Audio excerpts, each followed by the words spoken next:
வாழ்க வையகம், வாழ்க வளமுடன். Hard work never fails. அனைவருக்கும் வணக்கம். இன்றைக்கி நம்மளுடைய ஃபார்மசி இன்ஃபர்மேஷனில் நாம் டிஸ்கஸ் பண்ண டாபிக் என்ன அப்படின்னா, டிப்ளமா இன் ஃபார்மசி கோர்சஸ் இப்போ அட்மிஷனுக்காக வந்து நமக்கு அப்ளிகேஷன் ஃபார்ம் அவைலபிளாக இருக்குது. அதற்கு நிறைய பேராமீட்டர்ஸ் கொடுத்துருக்காங்க ப்ராஸ்பெக்டஸில். அதில் ஒவ்வொரு பேராமீட்டர்ஸை நம்ம ஒவ்வொரு செல்லில் பார்த்துட்ருக்கோம். இதில் வந்து பார்த்தோம் அப்படின்னா மினிமம் எலிஜிபிலிட்டி மார்க் எவ்வளோன்னு சொல்லி கொடுத்துருக்குறாங்க. Paramedical diploma courses, diploma in pharmacy இதில் pass in +2 with physics, chemistry, biology அல்லது பாட்னி ஆர் சுவாலஜி இல்லை mathematics both in theory and practicals in the above subjects. Pass in English subject is mandatory for all categories. Okay, so qualification பார்த்தோம் அப்படின்னா physics, chemistry, biology compulsory இருக்கணும். இங்கிலீஷில் வந்து compulsory pass பண்ணியிருக்கணும். Okay, இதுதான் வந்து qualifying marks in different subjects. இதே மாதிரி மற்ற மெடிக்கல் ரெக்கார்டு கோர்சஸ், அது மட்டும் இல்லாமல் மெடிக்கல் லெபார்டரி டெக்னாலஜி கோர்சஸ், இதுக்கு எல்லாத்துக்குமே வந்து இந்த மாதிரி கொடுத்துருக்காங்க. பேராமெடிக்கல் டிப்ளமா கோர்ஸ் ஒவ்வொரு கோர்சஸ்க்குமே செப்பரேட்டாக எலிஜிபிலிட்டி கிரைட்டீரியா கொடுத்துருக்குறாங்க. Paramedical certificate courses accept multipurpose hospital worker இருக்கு இல்லையா, அந்த கோர்சஸ் தவிர மற்ற கோர்சஸ்க்கு எல்லாத்துக்குமே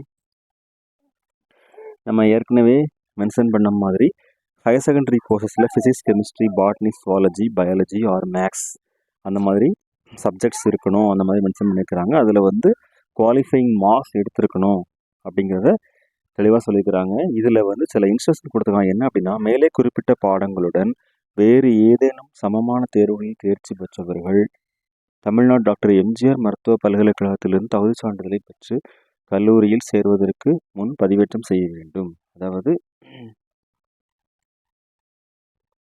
இந்த நம்ம ஈக்குவலன்ட் சப்ஜெக்ட் இருக்கு இல்லையா, இந்த சப்ஜெக்ட்ஸ் ஃபிசிக்ஸ், கெமிஸ்ட்ரி, பயாலஜி அதுக்கு ஈக்குவலண்ட்டாக வேறு தேர்வுகளில் தேர்ச்சி பெற்றிருப்பாங்க இல்லையா, அவங்க வந்து டாக்டர் எம்ஜிஆர் மெடிக்கல் யூனிவர்சிட்டியிலேருந்து எலிஜிபிலிட்டி சர்டிஃபிகேட் வாங்கிட்டு ஜாயின் பண்ணணும்னு சொல்லியிருக்கிறாங்க. அடுத்து தகுதி தேர்வில் மதிப்பெண் தாள்களில் தாங்கள் கிரேடு, ஃபார் எக்ஸாம்பிள் இப்போ நம்ம சிஜிபிஏ, எஸ்ஜிபிஏலாம் கொடுத்துருப்பாங்க இல்லையா காலேஜஸ் லெவலில், அந்த மாதிரி கிரேடு கொடுத்துருந்தாங்க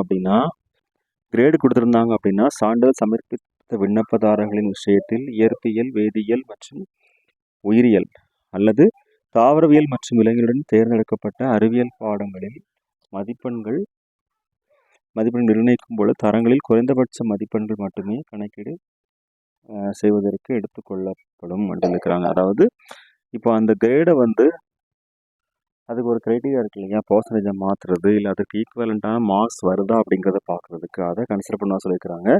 கிரேடு முறையில் தனது மதிப்பெண் தாளை பதிவேற்றம் செய்யும் விண்ணப்பதாரர் உரிய தேர்வு அதிகாரியிடமிருந்து பெறப்பட்ட உண்மையான மதிப்பெண்களை குறிக்கும் மதிப்பெண்களின் அறிக்கையை பெற்று இணையதள விண்ணப்பத்துடன் சான்றொப்பமிட்ட மதிப்பெண் தாளையும் பதிவேற்றம் செய்ய வேண்டும். அதாவது நம்ம கிரேடு மென்ஷன் பண்ணியிருந்தோம் அப்படின்னா அதுக்கு ஈக்குவலண்ட்டான மார்க்ஸ் மூலமாக நாம் சப்மிட் பண்ணணும், அந்த மாதிரி சொல்லியிருக்கிறாங்க. அடுத்து வேறு ஏதேனும் சமமான தேர்வில் தேர்ச்சி பெற்றவர்களின் மதிப்பெண்கள் இயல்பாக கணக்கிடுவதற்கு குறைந்தபட்ச மதிப்பெண்கள் எடுத்துக்கொள்ளப்படும். ஸோ அந்த இப்போ கிரேடை வந்து பர்சன்டேஜாக மாற்றுறதுக்கோ இல்லை வேறு ஏதோ பேராமீட்டருக்கோ சில ப்ரொசீஜர் கொடுத்துருக்குறாங்க. அது என்னங்கிறத பற்றியும் இதில் கொடுத்துருக்குறாங்க. அதுதான் வந்து நார்மலைசேஷன் ஆஃப் மார்க்ஸ் சொல்லியிருக்காங்க இல்லையா. So as per the Tamil Nadu act number 3 of 27, அதாவது 2007, dated 5/3/2007 and GOMS number 77, higher education department dated 3/4/2007, the marks obtained by the students in the relevant subjects in the qualifying examination conducted by various boards of authority shall be equated with the marks obtained by the students in the same subjects in the qualifying examination conducted by the state board, government of Tamil Nadu, by adapting the method of normalization.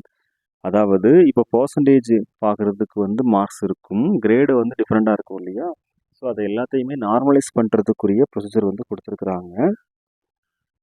எப்படின்னா, if the highest marks secured by the student of state board of physics is 100 and the highest marks secured by a student of any other board in the same subject is 90, both the highest marks will be considered to be equal to 100. If a student of the other board secures 60 marks in physics, when the first mark in physics in the same board is 90, then 60 marks will be considered to be equal to 66.66 marks as arrived all at below. 100 into 60 by 90 is equal to 66.66. அதாவது என்ன mention பண்ணியிருக்காங்க அப்படின்னா, இப்போ for example state போர்டில் maximum marks 100 இருக்கும்போது வேறு சிபிஎஸ்சிலேயோ இல்லை international சிலபஸ்லேயோ படித்த மாணவ செல்வங்கள் வந்து மேக்ஸிமம் மார்க் வந்து 90 இருக்கலாம், இல்லை 60 இருக்கலாம். அப்போது இந்த மூணையுமே சேர்த்து அவங்க ஒரு நார்மலாக ஒரு மார்க் போடுவாங்க. இப்போ ஃபார் எக்ஸாம்பிள் ஸ்டேட் போர்டில் 100 மார்க் எடுத்திருந்தோம் அப்படின்னா, சிபிஎஸ்சியில் வந்து 90 மார்க் எடுத்தோம். ரெண்டுமே ஈக்குவல் மார்க் தான். அதுக்கு ஒரு பர்சன்டேஜ் வச்சு அதன்படி நம்ம இந்த மார்க்ஸ் வந்து கால்குலேட் பண்ணுவாங்க.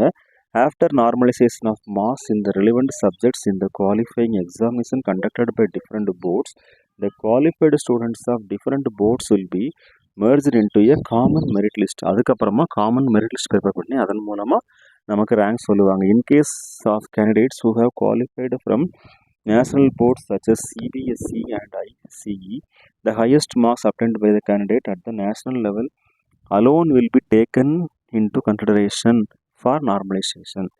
ஸோ நேஷ்னல் லெவல் எக்ஸாமினேஷன்லேயும் இன்டர்நேஷனல் லெவல் எக்ஸாமினேஷன் எடுத்த மார்க்ஸும் இதில் நார்மலைசேஷன் எடுத்துக்கொள்ளப்பட்டு அதுக்கப்புறமா அந்த மெரிட் லிஸ்ட் ரெடி ஆகுங்கிறது சொல்லியிருக்கிறாங்க ஏற்கனவே. ஓகே டியர் ஃப்ரெண்ட்ஸ், இதுதான் நார்மலைசேஷன் ப்ரொசீஜர். ஸோ நம்ம ஏற்கனவே ஓரளவுக்கு பார்த்துருப்போம் ப்ரீவியஸ் செஷனில். Last academic year form D கோர்சஸ்க்கு இல்லை மற்ற பேராமெடிக்கல் டிகிரி கோர்சஸ்க்குலாம் நார்மலைசேஷன் இருந்தால் அது எப்படி சொல்லி பார்த்துருப்போம் இல்லையா? அதுதான் இதில் டிப்ளமா கோர்சஸ்க்கும் அப்ளிகபிள் ஆகுது. Okay dear friends, thank you very much. Best wishes for all success in our life. இந்த கோர்சஸ்க்கு அப்ளை பண்ணுறதுக்கு லாஸ்ட் டேட் 23 டிசம்பர் 2023. ஓகே, வாழ்க வையகம், வாழ்க வளமுடன். நன்றி.